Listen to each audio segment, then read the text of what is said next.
वैनगंगा मुंडारा से निकली है, जो गंगा जिसे वैनगंगा कहते हैं। तो यह जो वैनगंगा की कहानी है, वैनगंगा में जो गंगा होता है वह लड़का होता है और हीरो होती है जो है लड़की होती है। लेकिन गंगा को गंगा मैया कहने लगे, जबकि तो वो लड़का है। ठीक है, तो लड़का का नाम था गंगा और लड़की का नाम था हीरो। दोनों का विवाह होने वाला था, लेकिन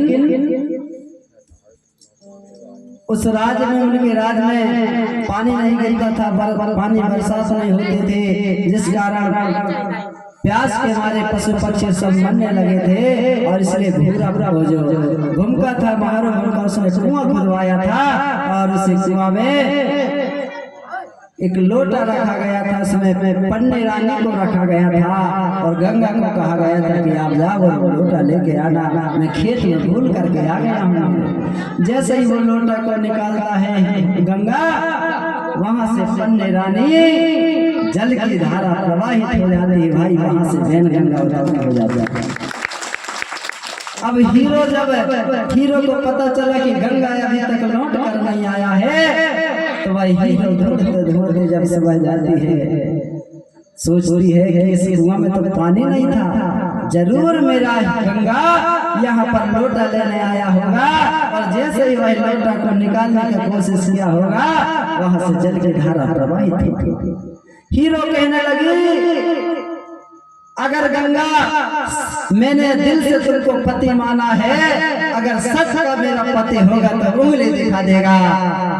और वह गंगा ने इतना वचन सुना तो गंगा ने उंगली दिखा दिया। उसी उंगली को पकड़ करके हीरो भी वही कूद जाते हैं। और इसलिए उस गंगा को वैनगंगा कहा गया है भाई, क्योंकि जो जीवित होता है उसको वैन कहते हैं और जो मर जाता है उसको पेन कहते हैं। लेकिन जीते जी उन्होंने उस कुआं में समाधि लिया था, इसलिए उसको वैनगंगा कहते हैं। जोर से ताली बजाइए। चलिए, अब हम बात कर रहे थे महारू भूमिका की। वही महारू भूमिका लांजीगढ़ में जाकर के रहा करता था और उसी महारू भूमिका ने भूरा भगत गौतमादाई के 5 बेटी 7 बेटा को शिक्षा व दीक्षा देने का काम किया। जब शिक्षा दीक्षा से परिपूर्ण हो गए वह 5 बेटी 7 बेटा, तो जो बड़ा बेटा था वही कुंवारा भीमाल पे गुरुदेव से नाना प्रकार के विषयों पर चर्चा होती है। तो गुरुदेव बताते हैं कि मैंने अपने जीवन में ये सगा समाज के लिए संपूर्ण जीवन निछावर कर दिया, फिर भी यह समाज कहीं इधर भागता है, कहीं इधर भागता है, एक रास्ते पर नहीं आ रहा है।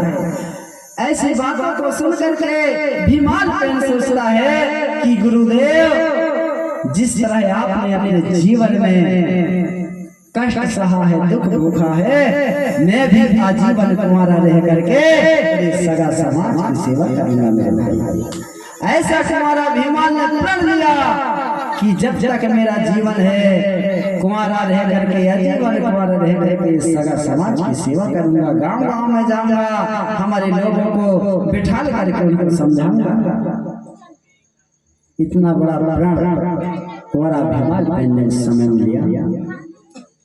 सगा जन्म अब इधर भीमाल पे इस प्रकार का प्रण ले लेता है, लेकिन दूसरी ओर क्या होता है, गिरोलागढ़ गढ़ बेंदुलागढ़ जहाँ पर राजा लोहंडी राज करता था, उनकी जो जुड़वा बेटी थी जिनको बमलाई और समलाई कहते हैं, जिनका थाना डोंगरगढ़ में है। डोंगरगढ़ कौन कौन आया भैया? हाथ उठाइए। मात्र शक्तियों की संख्या कम है। चलिए अगली बार मैं टिकट दूंगा फ्री वाला माघ पूनम में, ठीक है? 5 दिन का यात्रा लगता है, सब लोग घूम के आना। हमारे मित्र शक्तियों के कहना है आप खेती बाड़ी संभालो, हम 5 दिन के लिए टूर में जा रहे हैं भाई हमारे।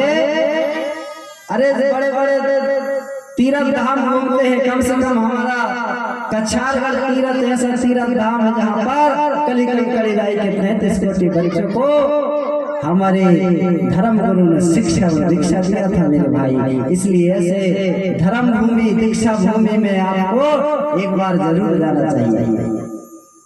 चलिए सगजन साथियों, गढ़बेंदुला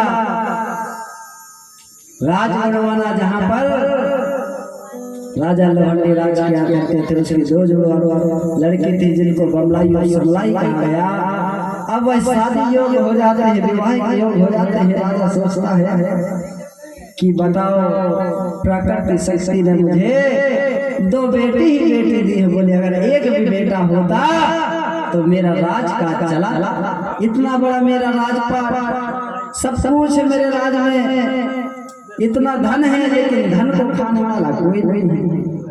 ऐसा सोचने लगा अगर एक लड़का होता तो भाई मेरी जगह में राजा बन करके और प्रजा की सेवा करता, लेकिन मेरी तो दो जुड़वा बेटी है, मेरा राज आगे कैसे चलेगा। तब एक बार लोहंडी राजा अपने प्रजावासियों को बुलाते हैं, सेनापतियों को, सिपाहियों को, मंत्रियों को बुलवाते हैं, राजा दरबार लगाया जाता है और राजा कहते हैं कि मंत्रियों, सिपाहियों, प्रजावासियों सुनो, बोले मेरे यहाँ में दो जुड़वा बेटी है और दोनों विवाह हो गई हैं, लेकिन जो बड़ी बेटी है बमलाई उसकी मैं विवाह करना चाहता हूँ। अगर कोई अच्छा लड़का हो आपके नजर में, जो गुना पुना हो, सम और विषम हो, ऐसे लड़के की पता बताइए। और बोले एक चिंता है मुझे, बोले हमेशा मेरे दिल में दिमाग में चिंता खटखटी रहती है। बोले क्या? तो बोलते हैं मेरी जो दो जुड़वा बेटी है, मेरा कोई बेटा नहीं है, मुझे चिंता इस बात की होती है कि मेरा राजपाट आगे कौन चलाएगा। सगाजन साथियों, वहां पर बड़े मंत्री सिपाही कहते हैं राजा जी इसमें आपको बोले ज्यादा सोचने की जरूरत नहीं है। बोले क्यों? बोले अरे हमारे समाज में लमसेनी व्यवस्था होती है, बोले और मामा बुआ में हमारी जो रिश्तेदारी होती है वह हो जाती है। मतलब जो हमारे जो बुआ की बेटी होती है वह हमारी सांगो होती है, जिससे हंसी और मजाक हम करते हैं, उसी से विवाह भी हो जाती है। बोले आपकी जो बड़ी बहन है कोतमा दाई, उसके यहाँ बोले 7 बेटे हैं। बोले हाँ, तो कोई भी एक बेटा को आप लमसनी रख लीजिए, दामाद बना लीजिए, तो वो दूसरा क्यों खाएगा, घर का ही खाएगा भाई, यहाँ रहेगा, राजपाट चलाएगा और आपके राजावस्था भी आगे चलेगी। बड़ी तो बड़ी अच्छी बात है। तब राजा लोहंडी तैयारी करता है अपने बहन के घर में जाने के लिए।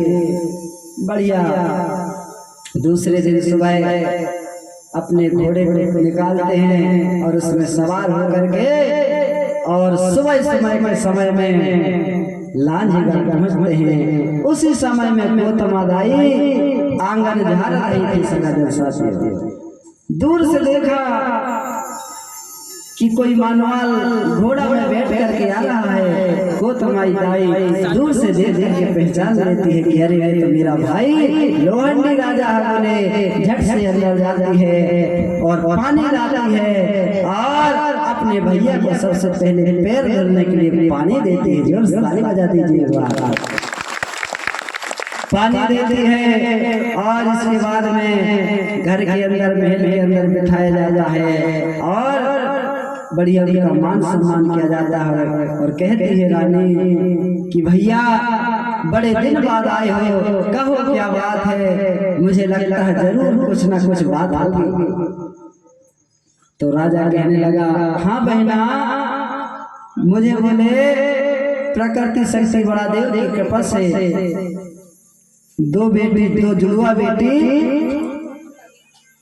का जो जुड़वा बेटी हुई है बोले, और जो बड़ी बेटी है बमलाई उसका मैं विवाह करना चाहता हूँ और आपका जो बड़ा बेटा है हमारा मेहमान पैरों से मैं अपना दामाद बनाना चाहता हूँ। गोत माता यह सुन करके बड़ी खुश हो जाती हैं और अपने राजा से कहने लगी, भूरा राजा से कि राजा जी, हे स्वामी जी, मेरे भैया आए हैं और इस प्रकार की वो वचन मुझसे कह रहे हैं।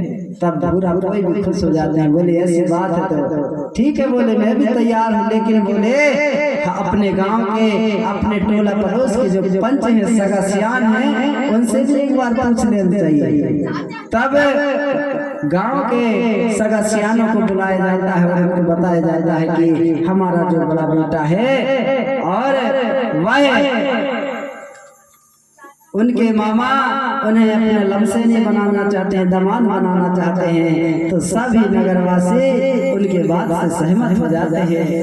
अब यह बात जब भीमालपेन को पता चलती है तो बड़ा भीमालपेन बड़ा दुखित हो जाता है। क्यों हो जाता है? क्योंकि उसने वचन दिया था अपने गुरुदेव से कि गुरुवर, मैं जब तक मेरा जीवन रहेगा आजीवन कुंवारा रहूंगा और कुंवारा रह करके सगा समाज की सेवा करूंगा। अब दूसरी बात कि माता पिता की आज्ञा का भी हमको पालन करना है। अब माता पिता ने हाँ बोल दिया और शादी के लिए तैयार हो गए तो माता पिता का दिल भी नहीं दुखाना चाहिए, क्योंकि उन्हें जन्म दिया है। अगर माता पिता नहीं होते तो मैं भी नहीं होता, ऐसा दिमाग में सोचने लगा। तो बोले नहीं, माता पिता की बात भी नहीं मान सकता। अब उस समय में भीमालपेन हाँ बोल लेता है, देखा जाएगा, बोले आगे जो भी जैसा है इस समस्या का समाधान जरूर निकलेगा। अब मामा के घर में भीमालपेन जाने के लिए तैयार हो गया भाई। उसी समय का वर्णन छोटा सा गीत के माध्यम से